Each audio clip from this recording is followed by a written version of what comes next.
Neither I nor my brokerage is affiliated with or endorsed by Latitude Margaritaville, LMWS, or Minto Communities.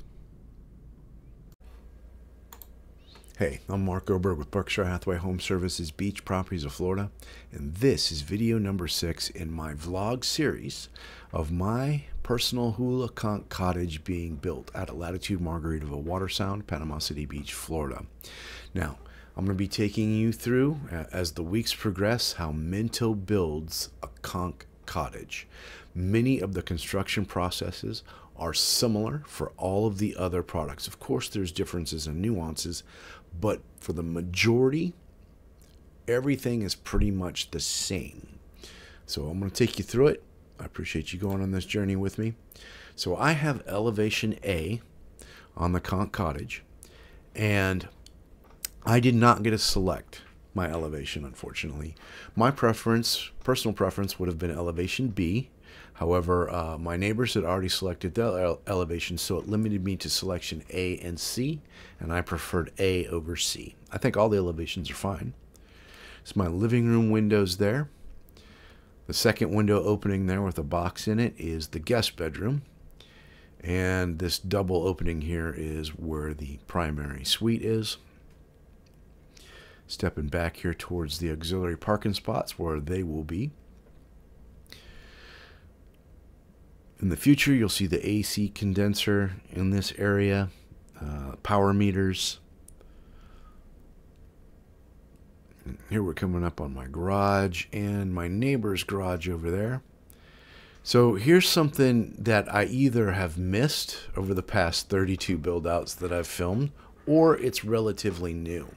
What I'm talking about here is this bracing, this bracketing that they're putting out on the exterior sheeting out here.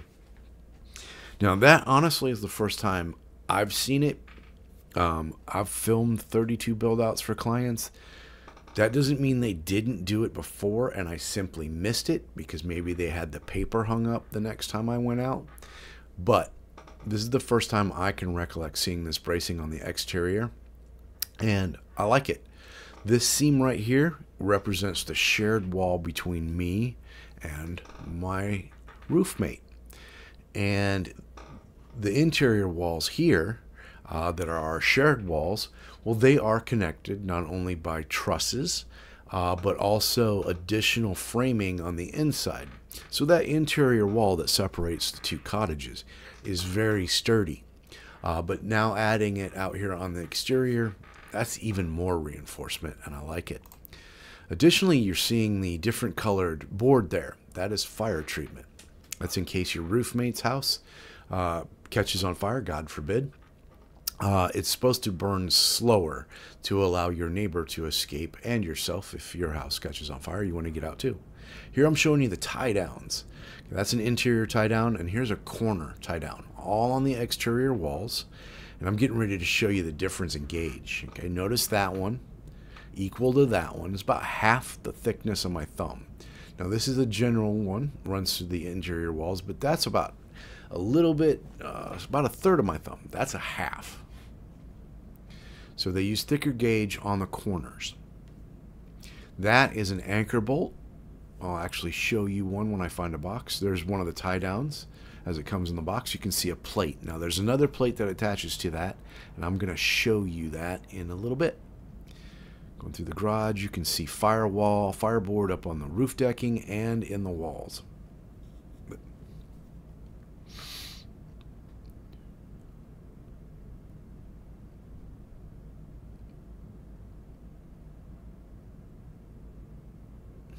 More tie downs. We'll step on in, stepping into the laundry room here. Beyond there's the den. That's the main bedroom back there. Now I imagine they're gonna, it's May the 9th when I film this. I filmed this about 8 a.m. And it's now 5 p.m. as I'm recording this, and I imagine they are finished decking the house completely. Showing you more tie downs. This is the primary suite. There's the den in that corner over there. Moving towards the hallway and now into the secondary bedroom right now. Okay, here's that plate I'm telling you about, the double plate. So you got this big thick plate. In the box, when I showed it to you, there was a smaller plate, and you can barely see it up here, but it sits on top of that plate. So it's a redundant system, 2 pieces for displacement. They're going to torque those cables down so that the frame is on the foundation. High winds, of course, the frame is still going to sway a little bit. There's just enough slack in those cables to allow for a little bit of sway. You don't want a completely rigid platform. That makes it worse in high winds. You want it to be able to give and take as the wind pushes and kind of relaxes. So that's just an excellent system. In actuality, it isn't code yet. And as they've been progressing through the phases, they've been adding more of those cables, so they kind of doubled down on them.